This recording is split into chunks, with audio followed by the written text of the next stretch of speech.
نحمدہ و نصلی علی رسول الکریم اما بعد اعوذ باللہ من الشیطان الرجیم بسم اللہ الرحمن الرحیم والذین اجتنبوا الطاغوت ان یعبدوها وانابوا الی اللہ لهم البشری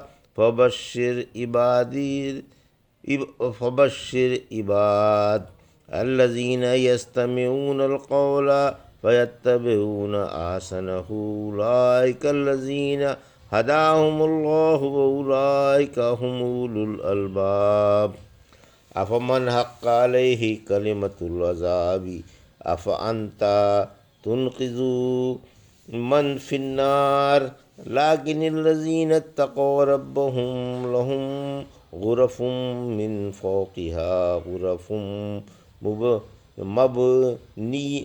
مبنیۃ تجری من تحتها الانہار وعد اللہ لا یخلف اللہ المیعاد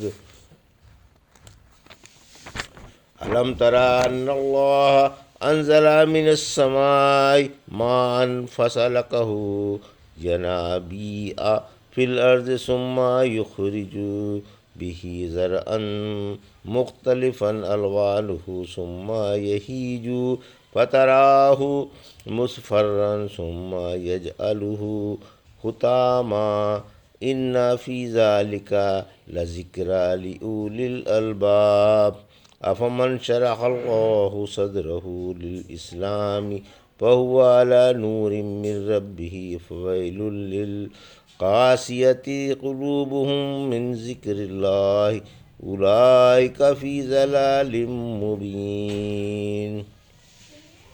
ابھی آپ نے سورہ زمر کی آیت 17 سے 22 کی تلاوت سماعت فرمائی۔ ان آیتوں کا ترجمہ اور تفسیر اس طرح ہے: والذین اجتنبوا الطاغوت ان یعبدوها وانابوا الی اللہ لهم البشری فبشر عباد۔ آیت 17: الذین یستمعون القول فیتبعون احسنہ اولئک الذین ہداہم اللہ واولئک هم اولو الالباب۔ آیت 18۔ ترجمہ: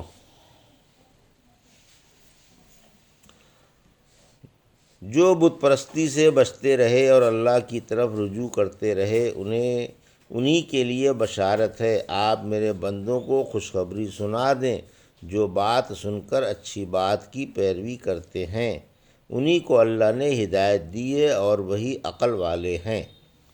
یہ تھا ترجمہ سورہ زمر کی آیت 17-18 کا تفسیر۔ آیت 17: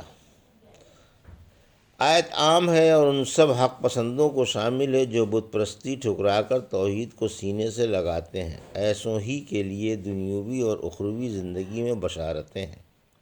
آیت 18: یعنی جو قرآن سن کر اور اسے سمجھ کر اس کی پیاری پیاری باتوں پر عمل کرتے ہیں۔ اللہ نے موسیٰ علیہ السلام کو توریت دینے کے بعد فرمایا تھا، سورہ اعراف کی آیت 145 میں، آپ اسے مضبوط پکڑ لیں اور قوم کو بھی حکم دیں کہ اس کی باتوں پر عمل کریں۔ پھر فرمایا انہی لوگوں کو دنیا اور آخرت میں ہدایت ہے اور یہی صحیح عقل والے اور سیدھی فطرت والے ہیں۔ افمن حق علیہ کلمۃ العذاب افانت تنقذ من فی النار۔ آیت 19: لیکن الذین اتقوا ربهم لهم غرف من فوقها غرف مبنیۃ تجری من تحتها الانہار وعد اللہ لا یخلف اللہ المیعاد۔ آیت 20۔ ترجمہ: جس پر آگ کی بات واجب ہو چکی، کیا آپ اسے آگ سے چھڑا سکتے ہیں؟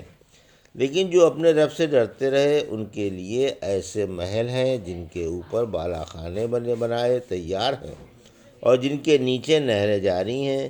یہ اللہ کا وعدہ ہے جو اپنے وعدے کے خلاف نہیں کرتا۔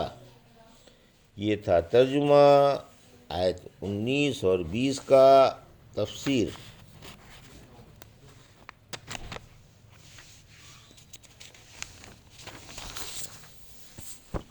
ازلی بدبختوں کو کوئی جہنم سے نہیں بچا سکتا، یعنی کیا آپ ازلی بدبختوں کو گمراہی اور ہلاکت سے بچا سکتے ہیں؟ یعنی بحث اللہ کے کوئی انہیں ہدایت پر نہیں لا سکتا، کیونکہ جنہیں اللہ گمراہ کر دے انہیں کون ہدایت پر لا سکتا ہے، اور جنہیں وہ ہدایت دے دے انہیں کون گمراہ کر سکتا ہے۔ آیت 20، پرہیزگاروں کا دل خوش کن صلح، دل خوش کن صلہ، یعنی پرہیزگاروں کے لیے جنت کے عالیشان بلند و بالا محلوں پر بالا خانے ہیں جو اوپر نیچے سے نہایت مضبوط و خوبصورت ہیں اور بیش قیمت آرائشی چیزوں سے آراستہ ہیں۔ رحمت عالم صلی اللہ علیہ وسلم نے فرمایا، جنت کے محلوں کے اندرونی حصے باہر سے اور بیرونی حصے اندر سے نظر آتے ہیں۔ ایک دیہاتی نے پوچھا، یا رسول اللہ یہ کس کے لیے ہیں؟ فرمایا، ان کے لیے جن کی باتوں میں مٹھاس ہے، جو محتاجوں کو کھانا کھلاتے ہیں اور گرم گرم بستر چھوڑ کر تہجد پڑھتے ہیں جب دنیا محو خواب ہوتی ہے، اور جو ہمیشہ روزے رکھتے ہیں۔ جنتیوں کو جنت کے محل افق میں ٹمٹماتے ہوئے تاروں کی طرح نظر آئیں گے، یعنی جیسے مشرق و مغرب میں ٹمٹماتے تارے نظر آتے ہیں، کیونکہ جنت والوں کے درجوں میں فرق ہوگا۔ صحابہ نے پوچھا، یا رسول اللہ صلی اللہ علیہ وسلم، کیا ان میں رہنے والے نبی ہوں گے؟ فرمایا، اس کی قسم جس کے ہاتھ میں میری جان ہے، نبی بھی ہوں گے، اور وہ بھی جو اللہ پر ایمان لائے اور جنہوں نے اس کے رسولوں کی تصدیق کی۔ ہم نے رحمت عالم صلی اللہ علیہ وسلم سے کہا کہ آپ کو دیکھتے ہی ہمارے دلوں میں نرمی آ جاتی ہے، اور آپ سے الگ ہو کر ہمیں دنیا اچھی معلوم ہونے لگتی ہے اور گھر بار میں مصروف ہو جاتے ہیں۔ فرمایا، اگر تم ہر وقت اسی حال پر رہو جس حال پر میرے پاس ہوتے ہو تو تم سے فرشتے مصافحہ کرنے لگیں اور تمہارے پاس آنے جانے لگیں۔ اگر تم گناہ نہ کرو تو اللہ ایسی قوم پیدا کر دے جو گناہ کریں تاکہ رب انہیں معاف فرما دے۔ ہم نے پوچھا، یا رسول اللہ جنت کس چیز سے بنائی گئی ہے؟ فرمایا، سونے چاندی کی اینٹوں سے، ایک اینٹ سونے کی ہے اور ایک چاندی کی، اور مسالہ خالص مشک ہے۔ جنت کے پتھر سچے موتی اور یاقوت کے ہیں، اور اس کی مٹی زعفران ہے۔ جو جنت میں چلا جائے گا نعمتوں والی زندگی کی بہاریں لوٹے گا، کبھی تنگی نہیں اٹھائے گا اور ہمیشہ ہمیش رہے گا۔ وہاں نہ موت کا ڈر ہوگا، نہ کپڑے پرانے ہوں گے اور نہ جوانی ڈھلے گی۔ الم تری ان اللہ انزل من السماء ماء فسلکہ ينابيع في الأرض ثم يخرج به زرعا مختلفا ألوانه ثم يهيج فتراه مصفرا ثم يجعله حطاما إن في ذلك لذكرى لأولي الألباب۔ آیت 21، افمن شرح اللہ صدرہ للاسلام فہو علی نور من ربہ فویل للقاسیۃ قلوبہم من ذکر اللہ اولئک فی ضلال مبین۔ آیت 22، ترجمہ، کیا آپ نے دیکھا نہیں کہ اللہ نے آسمان سے پانی اتارا، پھر اسے زمین کے سوتوں میں رواں فرمایا، پھر وہ اس سے کھیتی پیدا کرتا ہے جس کے رنگ مختلف ہوتے ہیں، پھر وہ پک کر زرد نظر آنے لگتی ہے، پھر وہ اسے ریزہ ریزہ کر ڈالتا ہے۔ یقین مانو اس میں بھی عقل والوں کے لیے بڑی نصیحت ہے۔ پھر اللہ نے جس کا سینہ اسلام کے لیے کھول دیا اور وہ اپنے رب کی روشنی پر ہے، کیا وہ اور سنگ دل برابر ہو سکتے ہیں؟ اور ان کے لیے بڑی خرابی ہے جن کے دل اللہ کے ذکر سے پتھر ہو گئے، ایسے لوگ کھلی گمراہی میں ہیں۔ یہ تھا ترجمہ آیت 21 اور 22 کا تفسیر۔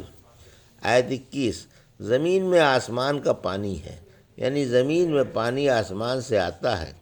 سورہ فرقان کی آیت 48 نے فرمایا، یعنی ہم نے آسمان سے پاک پانی اتارا، پھر جب آسمان سے پانی برسا تو اسے زمین میں امانت کے طور پر رکھا گیا۔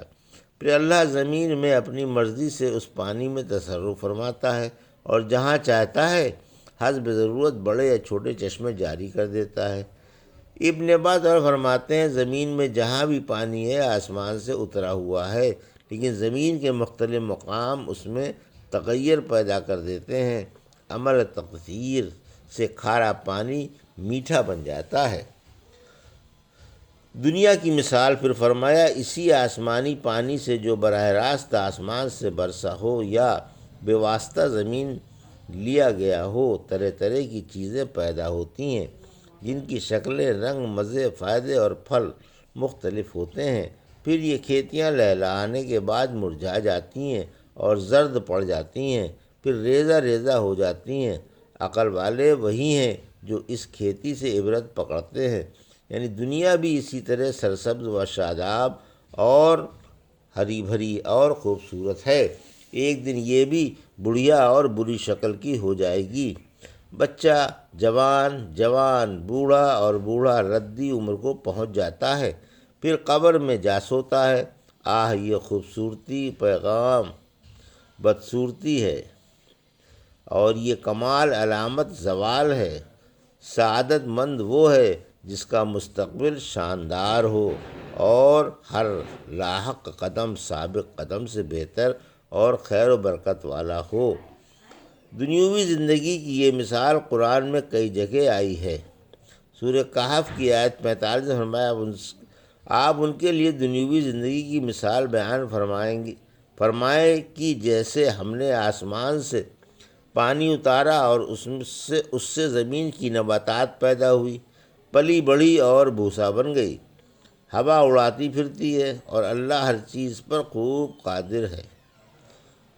آیت 22 روشنی والا اور اندھیرے والا برابر نہیں ہے، یعنی جس کے دل میں نور ایمان ہو اور جو کورا دل ہو اور پتھر دل ہو، دونوں برابر نہیں ہو سکتے۔ سورہ انعام کی آیت 123 میں فرمایا کیا جو مردہ تھا پھر ہم نے اسے زندہ کیا اور اسے روشنی دی جسے لے کر وہ لوگوں میں چلتا پھرتا ہے، اس کی طرح ہے جو مردہ ہے اور اندھیروں میں ہے اور اندھیروں سے نکلنے والا ہی نہیں۔ پھر فرمایا جن کے دل پتھر ہیں ان کے لیے بڑی خرابی ہے، یعنی جن کے دلوں میں اللہ کے ذکر سے نرمی نہ پیدا ہو اور وہ اس کے آگے جھکے نہیں، نہ اسے یاد رکھیں اور نہ اسے سمجھنے کی کوشش کریں، ان سے پتھر اچھے۔ پھر فرمایا ایسے لوگ کھلی گمراہی پر ہیں، جب دل ہی پتھر ہو تو نصیحت کیا خاک فائدہ پہنچائے گی۔ ایسے آدمی جب تک دلوں کی بیماریاں دور نہ کریں گے فائدہ حاصل نہ کر سکیں گے۔ یہ تھا سورہ زمر کی آیت 17 سے 22 کا ترجمہ اور تفسیر جو بھی آپ نے سماعت فرمائی۔ بارک اللہ لی و لکم فی القرآن الحکیم و نفعنی وایاکم بآیات الذکر الحکیم۔